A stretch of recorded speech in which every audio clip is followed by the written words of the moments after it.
আমরা সবাই আছি রোমান রেঞ্জের আশায়। অপরদিকে ডাব্লিউডাব্লিউ দিয়ে দিল CM Punk Sami Zayn versus Seth Rollins Bron ব্রেকারের ম্যাচ। সো গাইজ, আজকের মানডে নাইট রটি শেষ হয়ে গেছে। কি হলো আজকের মানডে নাইট রতে সমস্ত কিছুই থাকবে আজকের এই ভিডিওতে। আজকের মানডে নাইট র শুরুতে সিএম পাঙ্ক রিংয়ে আসে। সিএম পাঙ্ক এসে ডাব্লিউডাব্লিউর এক্স সুপারস্টার সাবুকে ট্রিবিউট জানায়, কারণ অনেকেই হয়তো জানেন ইসিডাব্লিউর সুপারস্টার সাবু একদিন আগে মারা গেছেন, তাই এইখানে সিএম পাঙ্ক তাকে ট্রিবিউট জানালো।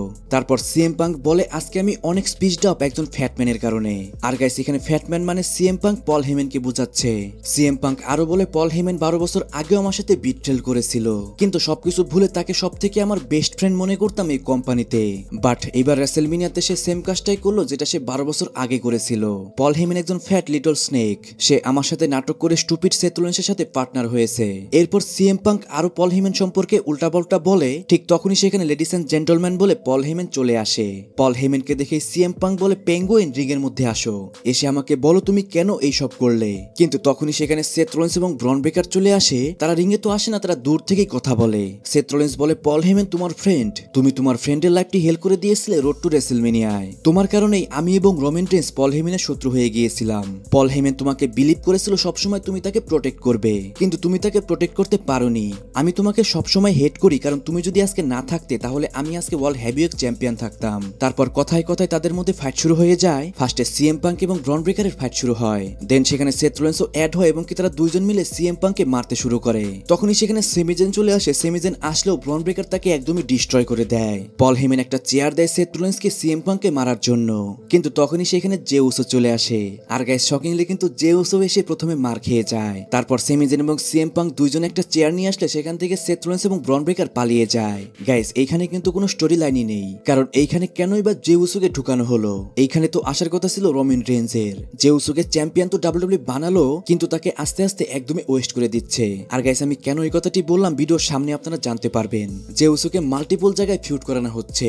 যাই হোক, তারপর পেন্টা ভার্সেস চ্যাট গেবলের মধ্যে একটা 1-on-1 ম্যাচ শুরু হয়ে যায়। ম্যাচের মধ্যে চ্যাট গেবল প্রথম থেকে ট্রাই করছিল পেন্টার মাস্কটি খোলার জন্য, কিন্তু এইটা চ্যাট গেবল করতে পারে না। চ্যাট গেবল অ্যাঙ্গেল লকও হিট করে, কিন্তু এখানে পেন্টা ট্যাপ আউট করে না।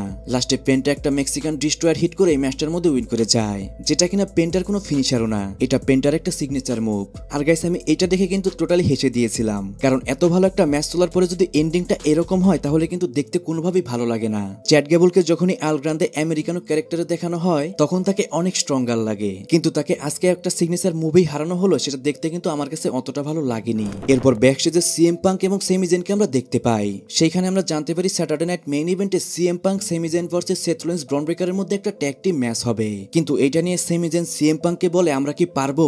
এই কথাটি শুনে সিএম পাঙ্ক বলে, আমরা তো পারবো, কিন্তু আমার ভয় করে কাউকে বিলিভ করতে। সেমিজেনও বলে, তোমাকে তো বিলিভ করতেই হবে, কারণ আমি তোমাকে বিলিভ করেছিলাম ওয়ার গেমস এর মধ্যে। আর গাইস, এরই মাধ্যমে কিন্তু তাদের মধ্যে ট্যাগ টিম ম্যাচটা ফাইনাল হয়ে গেল।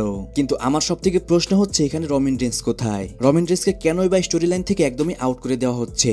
আর গাইস, যদি এই ম্যাচটা হয় তাহলে কিন্তু একদমই কনফার্ম এই ম্যাচটার মধ্যে সিএম পাঙ্ক এবং সেমিজেন হারতে চলেছে, কারণ সেথ রোলিন্স এবং Bron Breakker recently heel turn করেছে, তাদেরকে কোনোভাবেই ডাব্লিউডাব্লিউ এই ম্যাচটার মধ্যে হারাবে না। তারপর ক্রিড ব্রাদার্স ভার্সেস ওয়াইল্ডার্স এর মধ্যে একটা ট্যাগ টিম ম্যাচ শুরু হয়ে যায়। ছোট একটা ম্যাচ ছিল যেখানে কিনা নিউডের ইন্টারফারেন্সের কারণে ক্রিড ব্রাদার্সরাই উইন করে যায়। তারপর জে উসো রিংয়ে আসে। সে এসেই বলে, তোমাদের সামনে ওয়ার্ল্ড হেভিওয়েট চ্যাম্পিয়ন এবং কি main event J Uso.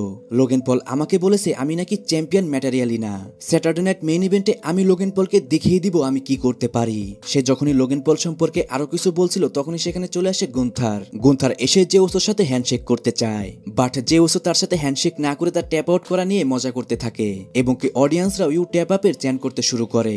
Gunther বলে, তুমি যা বলছো সবকিছু ঠিকই আছে, আমি এই কোম্পানিতে যতদিন ধরে আছি 80% টাইমই আমি চ্যাম্পিয়ন ছিলাম, তাই আমি বুঝতে পারছি তুমি যেটা এখন করছো সেটা ন্যাচারাল না এবং কি তুমি ন্যাচারাল চ্যাম্পিয়নও না। তুমি আর Logan Paul Saturday night main ইভেন্টে একে অপরের সাথে ফাইট করবে, কিন্তু আমি তোমাদের আগেই বলে দিচ্ছি তোমাদের মধ্যে যেই উইন করবে সেই আমাকে ফেস করবে মানি ইন দ্য ব্যাংকে। এইটা শুনে জে উসো বলে, স্যাটারডে নাইট মেইন ইভেন্টে আমি বিট করবো একজন ইউটিউবারকে এবং কি তারপরে আমি বিট করবো তোমাকেও, যেভাবে আমি করেছিলাম রেসেলমেনিয়াতে।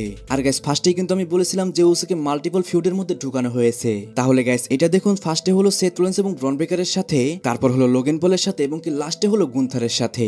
আমি শুধু ডাব্লিউডাব্লিউ কে বলতে চাই কেন এরকমটা করছে তারা। জে উসোকে এত কন্ট্রোভার্সির পর চ্যাম্পিয়ন বানালো, অন্তত তাকে তো একটা ভালো ফিউড দেওয়া হোক, তা না দিয়ে সেই আবারও গুন্থারের পিছনে। আর গাইস, রিউমার উঠেছিল গোলবার্গকে আমরা রেসেলমেনিয়ার পরেই দেখতে পারবো, কিন্তু গাইস সেটাও কিন্তু হচ্ছে না। তারপর সাবু যে কিনা ইসিডাব্লিউ সুপারস্টার, তাকে ডাব্লিউডাব্লিউর তরফ থেকে একটা ট্রিবিউট দেওয়া হয় এবং কি এরপরে আমরা দেখতে পাই ব্যাস্টে যে ব্রন ব্রেকার জে উসোকে অ্যাটাক করে দিয়েছে। হতে পারে সামনে আমরা জে উসো এবং ব্রন ব্রেকারের মধ্যে একটা ওয়ান অন ম্যাচ দেখতে পারি। তারপর এজে স্টাইল ভার্সেস ফিন বেলারের মধ্যে একটা ওয়ান অন ম্যাচ শুরু হয়ে যায়। গাইস, এই ম্যাচটা দেখে আমার অনেক আগের একটা কথা মনে পড়ে যায়। আমার মনে নেই কবে এই ম্যাচটা হয়েছিল, কিন্তু আমার একটা কথা পরিষ্কার মনে আছে, তাদের মধ্যে একবার ওয়ান অন একটা ম্যাচ হয়েছিল, যে ম্যাচটা সত্যি অসাধারণ ছিল। আজকে যে ফিন বেলার এবং এজে স্টাইলের মধ্যে ম্যাচ হলো, এই ম্যাচটা কিন্তু সত্যি একটা পিএলইতে হওয়ার মতো ম্যাচ, কারণ তারা দুইজনেই কিন্তু সমপরিমাণ কোয়ালিটিরই একজন রেসলার, তাই তাদের দুইজনকে এইভাবে না দেখালেও তারা পারতো। যাই হোক, ম্যাচটি নিয়ে যদি বলতে হয়, এক কথায় অসাধারণ একটা ম্যাচ ছিল। ম্যাচের মধ্যে জাজমেন্ট এসে ইন্টারফেয়ার করে, ঠিক তখনই সেখানে পেন্টা চলে আসে। পেন্টা এসে কার্লিটোকে একটা রোপের মধ্যে মেক্সিকান ডিস্ট্রয়ার হিট করে, যেটা কিন্তু গাইস সত্যি একটা ওএমজি মোমেন্ট। যাই হোক, এই সুযোগে এজে স্টাইল একটা ফর্নোমিনাল ফোরাম হিট করে এই ম্যাচটার মধ্যে উইন করে যায়। আই হোপ সামনে আমরা ফিন বেলার এবং এজে স্টাইলকে আরো ভালো পর্যায়ে দেখতে পারবো। এরপর জুলিনা রোকজেন পেরেজ ভার্সেস ইওস্কা এবং রিয়া রিপ্লির মধ্যে একটা ট্যাগ টিম ম্যাচ শুরু হয়ে যায়। আর গাইস, শুনতে অবাক লাগলেও এটাই ছিল কিন্তু আজকের মেইন ইভেন্ট। আমাকে একটি ভাই সবসময় বলে আপনার ভিডিও লম্বা হয় না কেন। ভাই, একটি কথা চিন্তা করে দেখুন, আগে ডাব্লিউডাব্লিউ কিরকম হতো আর এখন কেমন হয়। এখনকার মানডে নাইট এবং স্ম্যাকডাউন লম্বা করার মতো আমি কোনো কারণই দেখতে পাই না।